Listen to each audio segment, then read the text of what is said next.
Bonjour, le webinaire que vous allez visionner se propose de présenter la seconde et dernière partie sur le Forex et le Newsflow. Ce webinaire que nous allons présenter est réalisé par Trader Forex et sponsorisé par le courtier AvaFX. Comme à l'habitude, avant de débuter ce webinaire, je vais commencer par me présenter. Je m'appelle David Furcage, je suis analyste technique professionnel diplômé et vice-président de l'Association française des analystes techniques. J'enseigne par ailleurs l'analyse technique à l'Université de Paris-Dauphine. Avant de débuter cette session, nous allons commencer par aborder le plan. Dans un premier temps, je vais vous présenter une méthodologie que j'ai développée dont l'objectif est justement d'évaluer l'impact de la nouvelle ou du newsflow sur les différentes paires de devises. Dans un second temps, j'expliciterai les résultats obtenus et j'en montrerai l'intérêt dans le cadre du trading. Dans un troisième temps, je tenterai de vous montrer quelques éléments quant à la direction moyenne de la devise suite à une annonce macroéconomique. Dans un quatrième temps, je présenterai quelques cas concrets et enfin, je conclurai sur ce qu'il fallait retenir de ce webinaire. À présent, nous allons évaluer l'impact du newsflow sur la devise. Alors, de nombreux sites sur Internet proposent déjà une mesure de l'impact de telle ou telle nouvelle macroéconomique sur les différentes paires de devises. Mais ce que je voudrais essayer de faire aujourd'hui, c'est de vous montrer la méthodologie que j'ai développée. Donc, bien évidemment, je vais essayer de tenter de capter la volatilité des différentes paires suite à différentes statistiques macroéconomiques. Ce que je me propose de faire, c'est de mesurer statistiquement donc l'impact. Et pour cela, j'utilise un échantillon de données de 2005 à 2009 qui comprend la réaction des principales paires de devises qui nous intéressent en fréquence 1 minute durant les 120 minutes qui suivent la publication de la statistique. Je m'intéresse aux 14 statistiques macroéconomiques américaines les plus importantes. Et enfin, j'élabore un indice qui mesure la volatilité immédiate et le processus de diffusion de la perturbation dans le temps. Je vais à présent vous présenter l'indice synthétique qui me permet de capter la volatilité d'une devise suite à une nouvelle macroéconomique. Alors, cet indice synthétique dépend à 70% de ce que j'appelle l'average spike, qu'on verra plus bas, et à 30% du range, que je vais aussi expliciter plus bas, suite à une statistique macroéconomique quelconque, qui peut être l'emploi américain, le PIB américain, la balance commerciale, etc., durant les N minutes qui suivent la publication macroéconomique. Alors décortiquons à présent les deux composants de cet indice, à savoir AS et R. Alors, AS est une mesure du spike moyen qui capture donc la volatilité immédiate suite au choc. AS mesure l'écart entre le plus haut et le plus bas des 3 premières bougies en 1 minute. Donc AS est une mesure de la volatilité immédiate suite à une nouvelle macroéconomique. La seconde partie donc de cet indice synthétique, qui est le range, mesure le processus de diffusion du newsflow dans les prix. Donc j'essaye en gros de voir comment la nouvelle se diffuse dans le processus de prix et quelle est la volatilité durant les 120 minutes qui suivent la publication de la statistique macroéconomique.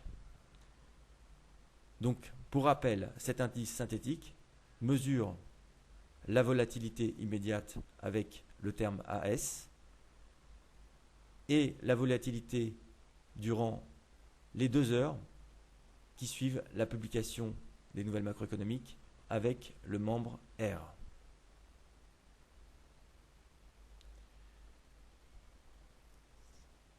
Alors voyons à présent un graphique qui représente l'average spike.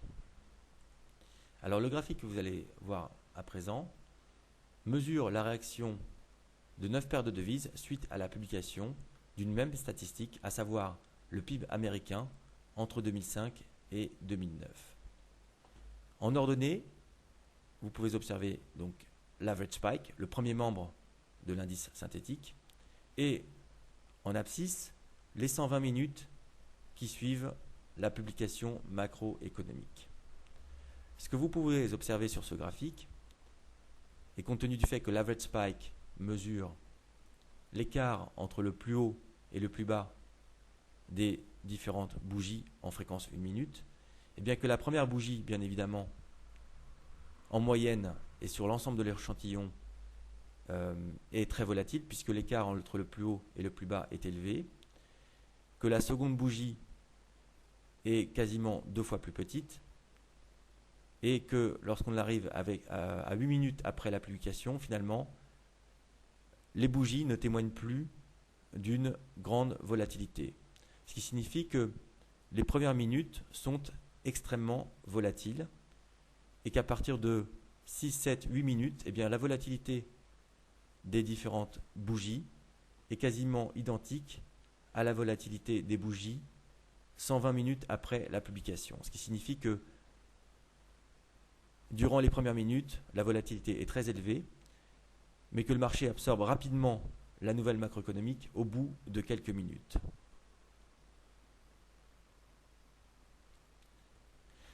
Alors, après beaucoup de calculs et en utilisant donc mon indice synthétique, je vous présente directement les résultats obtenus à l'aide du tableau 1. Avant de rentrer dans les détails, je vais commencer par vous expliciter la manière dont ce tableau fonctionne. Sur la partie gauche, vous avez le classement des différentes statistiques, de la plus perturbante, par exemple l'emploi américain, à la moins perturbante, à savoir les New Home Sales. Ça, c'est pour la partie colonne de gauche. Pour la partie ligne, vous pouvez observer les différentes devises qui sont plus ou moins impactées suite à la même nouvelle macroéconomique. Donc comment se lit ce tableau? Eh bien, l'emploi américain d'abord est la statistique la plus perturbante. Il perturbe les différentes devises de la manière suivante. La livre contre le yen est fortement impactée par cette nouvelle macroéconomique, alors que le dollar néo-zélandais contre le dollar est très faiblement impacté suite à cette nouvelle macroéconomique. Donc ce tableau est directement une mesure du risque suite à une position de trading. Si vous êtes par exemple positionné sur l'euro-dollar et qu'il y a la publication du PIB américain, eh bien le risque est fort parce que suite à cette publication, le dollar franc suisse bouge fortement. Si en revanche vous êtes positionné sur le dollar australien contre le dollar avant l'application de cette nouvelle macroéconomique, votre risque est plus faible puisque la variation du dollar australien contre dollar suite à cette nouvelle macroéconomique, eh bien cette variation est faible. Donc à présent, vous avez un outil, ce tableau, qui vous permet de déterminer ou de mesurer votre risque selon la publication des différentes devises et selon bien évidemment le fait que vous êtes déjà positionné sur telle ou telle devise avant la publication.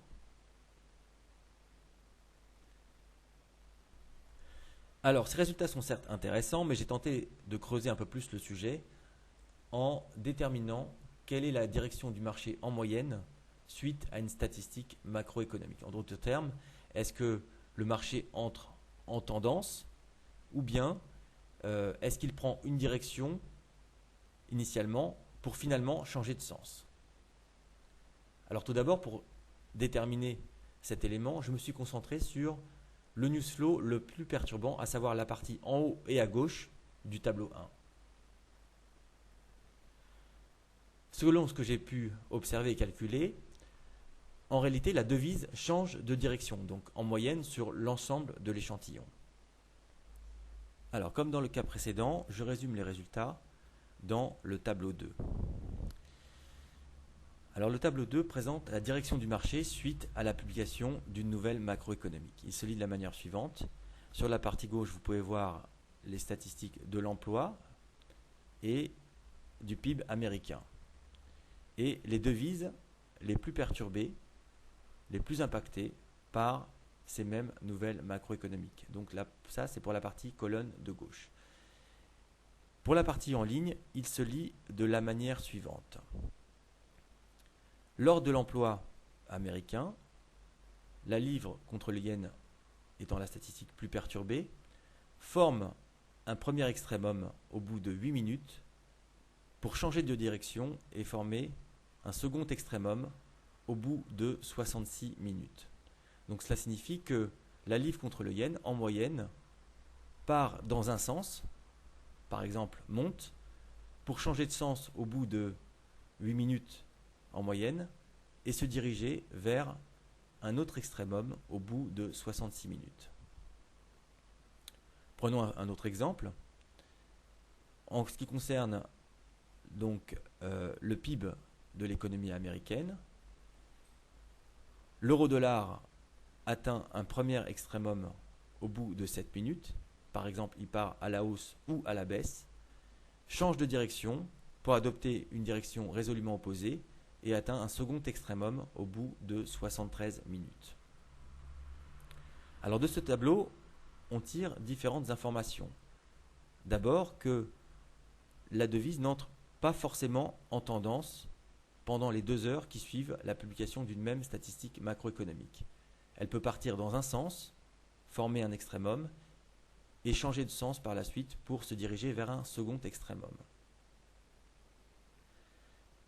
Deuxième élément, on peut observer que ces chiffres sont quasiment identiques pour chacune des devises, que ce soit pour la partie emploi ou que ce soit pour la partie PIB.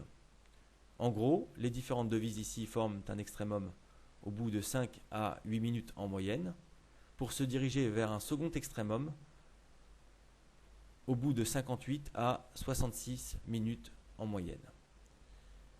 Alors, de ces chiffres, on peut tirer une information très intéressante, à savoir que si des devises forment des pics et des creux à des moments identiques, donc forment des extrémums à des moments similaires, eh bien ça signifie que ces devises sont très corrélées.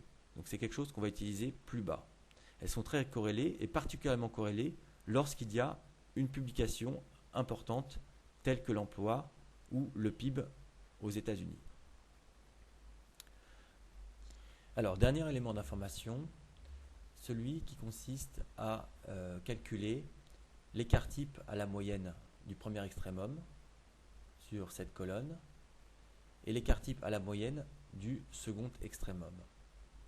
Compte tenu du fait que l'écart type à la moyenne du premier extrémum est parfois plus important que la moyenne elle-même, à savoir on obtient 16 minutes ici pour une moyenne du premier extrémum à 8 minutes, cela signifie que potentiellement et en moyenne, la devise peut aussi entrer en tendance directement suite à la publication d'une nouvelle macroéconomique. Alors, en termes statistiques et de probabilité, on obtient la chose suivante. Pour l'emploi américain, la livre contre le yen donc, atteint un premier extrémum au bout de 8 minutes pour se diriger vers un second extrémum au bout de 66 minutes. Donc, en moyenne, elle peut effectivement changer de direction suite à cette publication, mais elle peut aussi entrer directement en tendance compte tenu du chiffre observé concernant l'écart type du premier extrémum. Je vais à présent récapituler les différents résultats obtenus. Alors, l'approche que je vous ai présentée nous a permis de mesurer la volatilité des différentes paires de devises suite à un même choc, suite à une même nouvelle statistique macroéconomique. Elle nous a permis de déterminer qu'en moyenne, le marché peut changer de direction durant les 120 minutes qui suivent la publication. Donc c'est important en termes de risque de savoir que le marché n'entre pas nécessairement en tendance, mais qu'il peut changer de direction au bout de, par exemple, 8 à 15 minutes. Le tableau numéro 2 que je vous ai présenté nous a permis de déterminer aussi que les différentes paires de devises atteignaient des extrémums à des moments similaires. Elles forment des creux et des sommets à des moments presque identiques.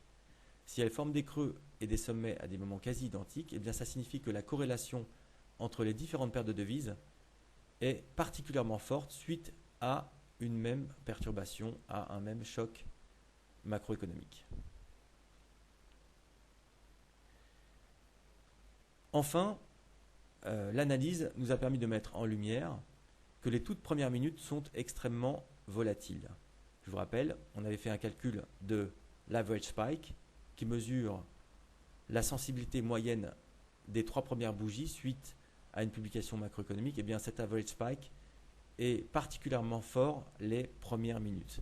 Ce qui signifie en termes de trading que le coût de transaction dans les premières minutes est particulièrement important et qu'il vaut mieux éviter, compte tenu de l'importance du coût de transaction, de se positionner dans les toutes premières minutes. Passons à présent aux différents cas pratiques. Le premier se propose de vous montrer justement l'importance des corrélations entre les différentes paires de devises suite à une même statistique macroéconomique et aussi de creuser sur la particularité que j'ai exposée tout à l'heure, à savoir le changement de direction suite à la publication d'une statistique. Alors, ce cas concret, ce cas pratique, concerne l'emploi américain le 8 octobre 2010. Alors, sur le graphique 2 et le graphique 3, vous pouvez voir la réaction de l'euro-yen pour le graphique 2, donc justement, et pour le graphique 3, la réaction de l'euro-dollar. Vous pouvez observer sur ces deux graphiques que la corrélation est extrêmement importante. Il n'y a pas besoin de calculer un coefficient de corrélation linéaire. On observe directement que ces deux devises sont extrêmement corrélées. Deuxième élément, les deux devises atteignent un premier extrémum au bout de quelques minutes après la publication à 8h30 heure de New York. Voici le premier extrémum pour l'euro-yen et le premier extrémum pour l'euro-dollar, donc à des moments quasi identiques. Une fois que ces deux devises ont atteint un extrémum, elles changent de direction pour se diriger vers un second extrémum à 9h, donc une demi-heure après la publication. Voici le deuxième extrémum pour l'euro-yen et le deuxième extrémum pour l'euro-dollar. Et on le voit on peut observer qu'après cet extrémum, les devises éventuellement repartent dans un certain sens ou bien évoluent en range. Cela signifie que un investisseur qui aurait investi à la sortie du range ici, aurait dépensé cher compte tenu des coûts de transaction et se serait mis en risque puisque au bout de quelques minutes, la devise change de direction. Pour information, l'écart entre ces deux extrémums est ce que j'appelle le range dans le calcul de l'indice synthétique. Donc l'écart entre le point haut ici et le point bas constitue le second membre de l'indice synthétique que je vous ai présenté.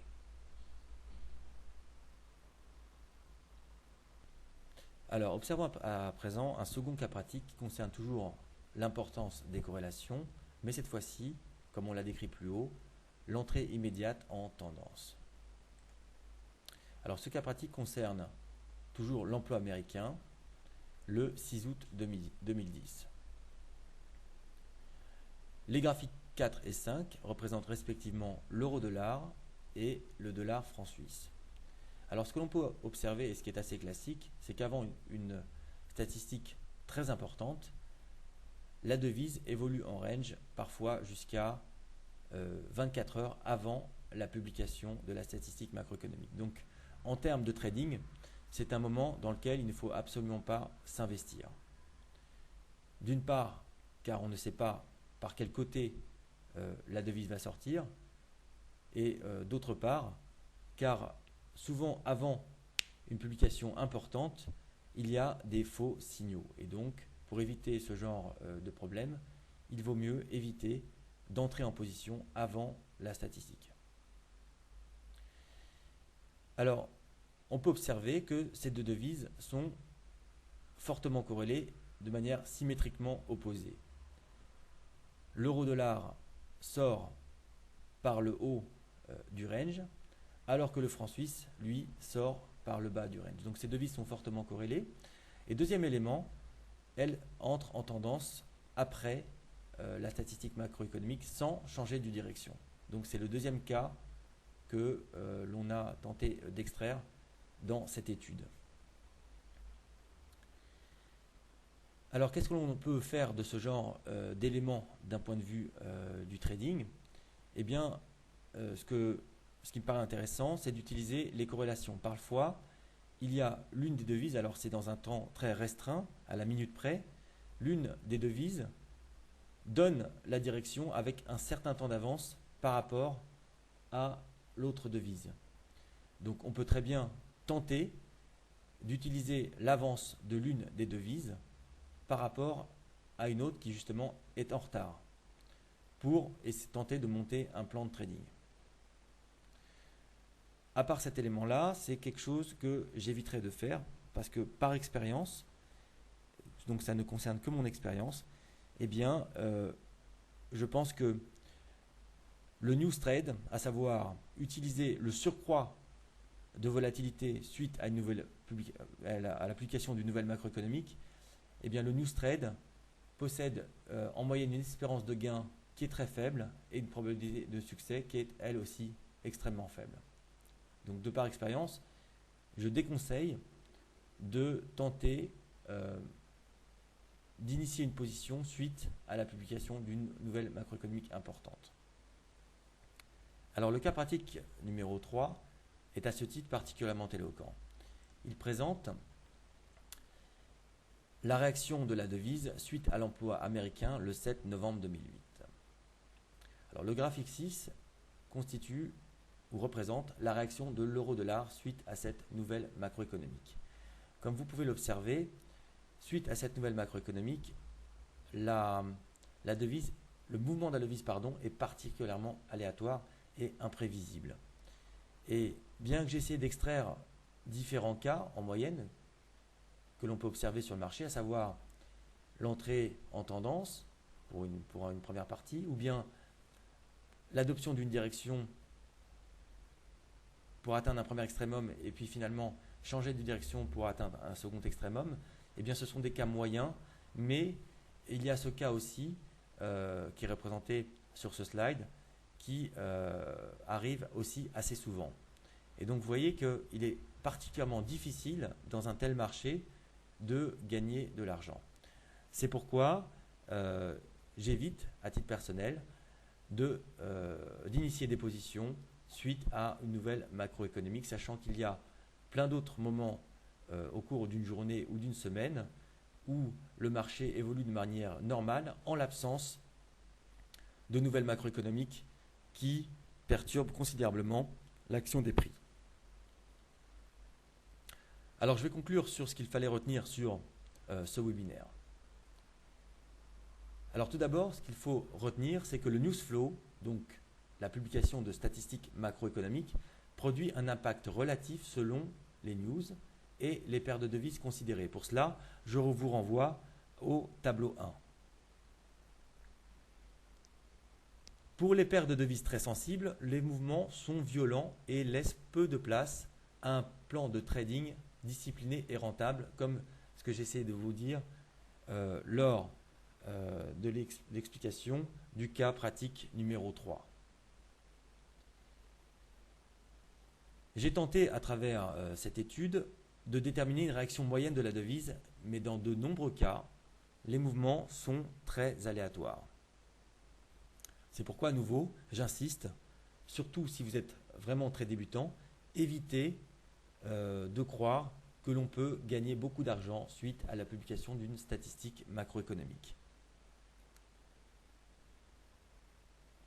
Enfin, bien évidemment, pour ceux qui savent s'y prendre et qui réussissent dans cet exercice de style, eh bien, initier une position suite à une publication consiste à capter le surcroît de volatilité induit par cette publication. S'agissant d'un exercice très difficile, il est préférable donc d'investir dans des phases de marché normales, donc en l'absence de news. Ce webinaire est donc terminé. Je vous remercie à nouveau pour votre écoute et je remercie le sponsor AvaFX, courtier sur le Forex et les CFD. Je vous donne rendez-vous à très bientôt pour un nouveau webinaire sur le site trader-forex.fr. À bientôt.